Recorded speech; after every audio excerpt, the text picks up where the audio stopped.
వేల మందిని ప్రొఫెషనల్స్ గా మార్చిన ఇనోమాటిక్స్ తో మీరు కూడా మీ డ్రీమ్ కెరియర్ ని ఇప్పుడే స్టార్ట్ చేయండి. సంజయ్ రెడ్డి గారు, మీరు డే 1 నుంచి కూడా మాట్లాడుతున్నారు. చాలా వీడియోస్ నేను చూశాను.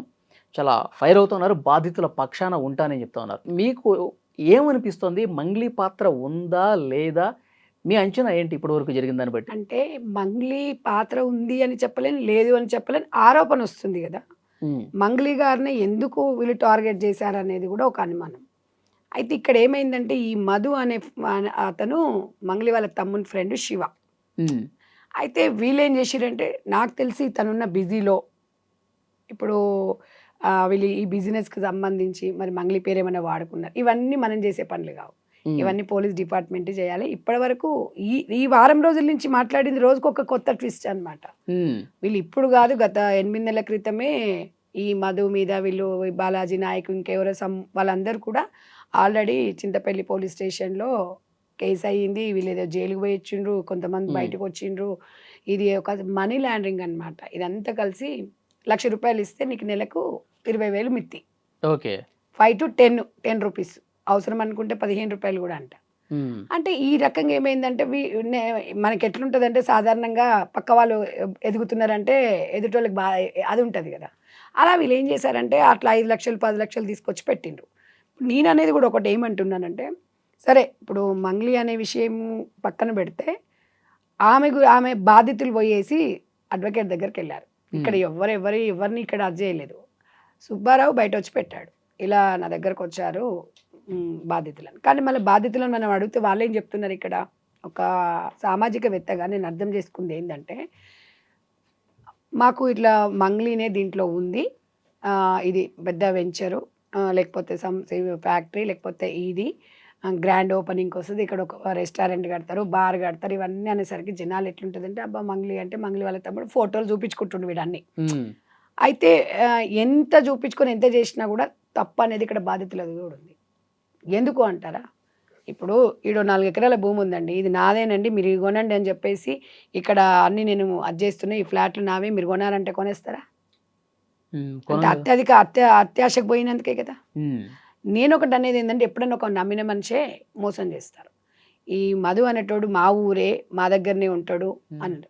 దాని బ్యాక్గ్రౌండ్ ఏంటంటే 10th క్లాస్ ఫెయిల్, తర్వాత వచ్చేసి ఆటో డ్రైవర్. మరి వీళ్ళు ఎట్లా నమ్ముతారండి? అంటే అక్కడ ఇన్వెస్ట్మెంట్ పెట్టాము, బాగా డబ్బులు వస్తున్నాయి అని చెప్పి వీళ్ళు నమ్మించారంటే ఆటోమేటిక్గా వాడు ఇచ్చాడు. ఆల్రెడీ 5, 10 రూపాయలు 20 రూపాయలు మిత్తి ఇచ్చినప్పుడు అట్లా 5-6 నెలలు ఇస్తాడు. ఎందుకు ఇస్తాడు వీడికి? పక్కోడు మళ్ళీ ఇన్వెస్ట్మెంట్ పెట్టడానికి వాళ్ళ డబ్బులే వాడికి ఇచ్చాడు. ఇప్పుడు వాస్తవంగా చూస్తే వాడు ఇచ్చిన వాళ్ళ డబ్బులు వాళ్ళకి ఇచ్చేసారు వీళ్ళు.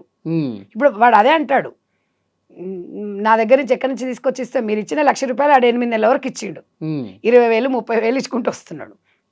అట్లా చూసుకుంటూ వస్తే నీ మీకు ఇచ్చేసా అని అంటారు. అంటే ఇదంతా ఒక చైన్ సిస్టమ్ లాగా.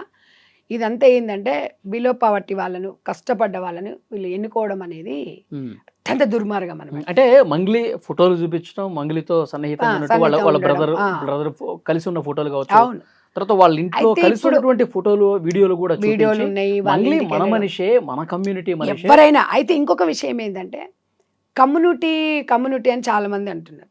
మేము అనేది ఏంటంటే, వీళ్ళు ఆమెను ఒక ప్రపంచవ్యాప్తంగా మంగ్లీని కమ్యూనిటీ ఎవరు చూడలే, ఒక ఇంటి ఆడపడుచుగానే చూసిండ్రు.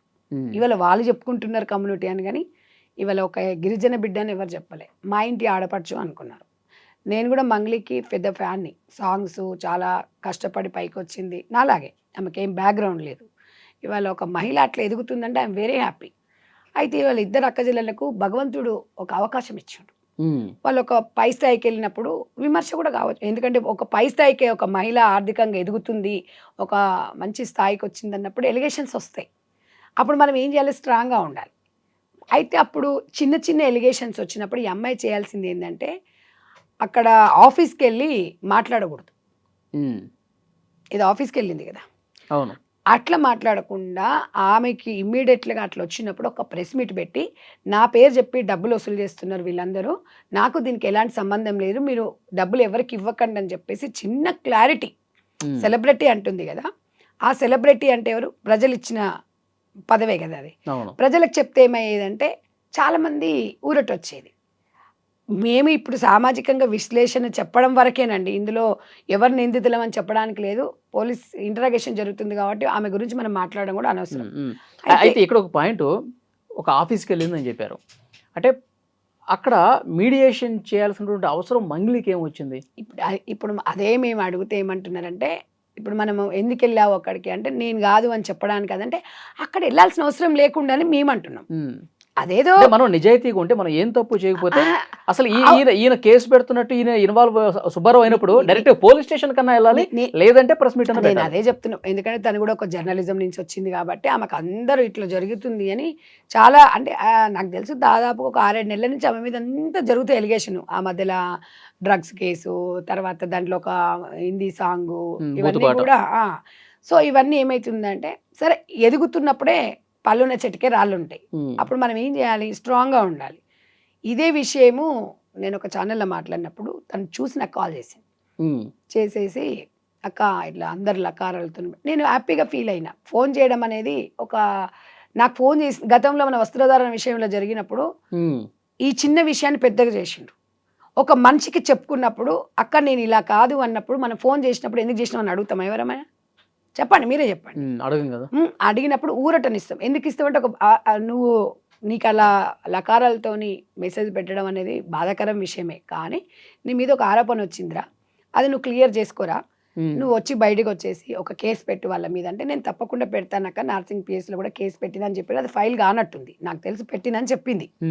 పెట్టేసి వస్తా, అది నువ్వు నీకు సంబంధం లేదని చెప్పేసుకో, దట్స్ ఆల్. ఎవరు ఇందులో మనము జడ్జ్ అయితే ఎవరు చేయలేదండి. ఇందులో అందరం అనేది ఏంటంటే, ఇప్పుడు ఆ శివ అనే అబ్బాయి కూడా మరి వాళ్ళ అక్కకు తెలియకుండా చేసిండేమో. వాళ్ళ ఫ్రెండ్స్ ఉన్నారు, డబ్బులు అంటే వస్తాయి. సొంత తమ్ముడు ఇంత భారీ మొత్తంలో డబ్బులు తీసుకుని ఇప్పుడు అనేది వీళ్ళు వేరే దగ్గర మ- స్కామ్ నే- చేసినప్పుడు నేను- వాళ్ళకి బాగా సంబంధం ఉన్న వాళ్ళు ఇంట్లో భోజనం తినేంత సన్నిహితం ఉన్నప్పుడు అసలు నాకేమీ తెలియదు అంటే ప్రజలు ఇప్పుడు నమ్మట్లేదు. ప్రజలు నమ్మట్లేదు అంటారు. ఈ బాధితులు ఎవరైతే ఉన్నారో బాధితులు కూడా చాలా మంది ఆ రోజు వచ్చిన వాళ్ళు ఇప్పుడు ఈ రోజు రారు బయటికి. వీళ్ళందరూ భయపడేది ఏంటంటే, కోర్టుకు పోయినాం అనుకో, కోర్టుకు పోతే డబ్బులు రావు.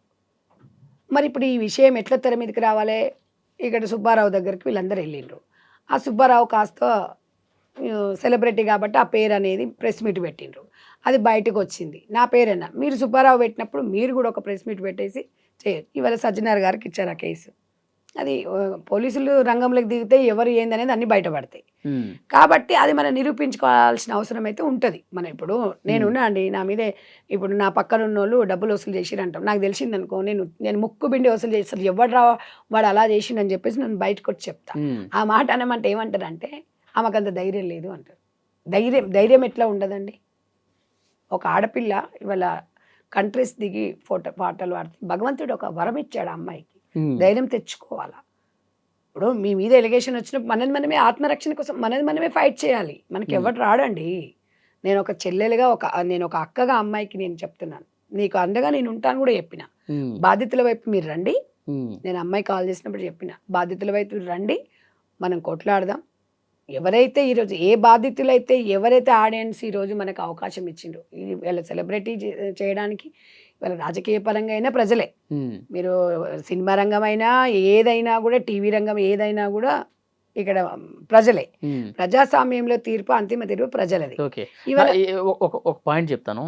మంగ్లీ నిజంగా తను అసలు ఏంటి, నేనేం తప్పు చేయకపోయినా ఇట్లా చేస్తున్నారని చెప్పి ఆ బాధ ఉంటే, బాధితుల తరఫున ఆ కన్సర్న్ ఉంటే, మీటింగ్ పెట్టినప్పుడు అంటే కేసులు ఇట్లా ఇంత తీవ్ర స్థాయిలో కానప్పుడు ఆఫీసులో మీటింగ్ జరిగిందా, ఆ టైంలో బెదిరించే వరకు ఎందుకు వెళ్ళారండి? ఆ అడ్వకేట్ని నిన్ను లారీతో గుద్ది చంపించేస్తాం ఎక్స్ట్రాలు చేస్తే అని చెప్పి ఈ విధంగా బెదిరించారని ఆయనే చెప్తా ఉన్నాడు. అంటే అక్కడ రికార్డు ఉందా?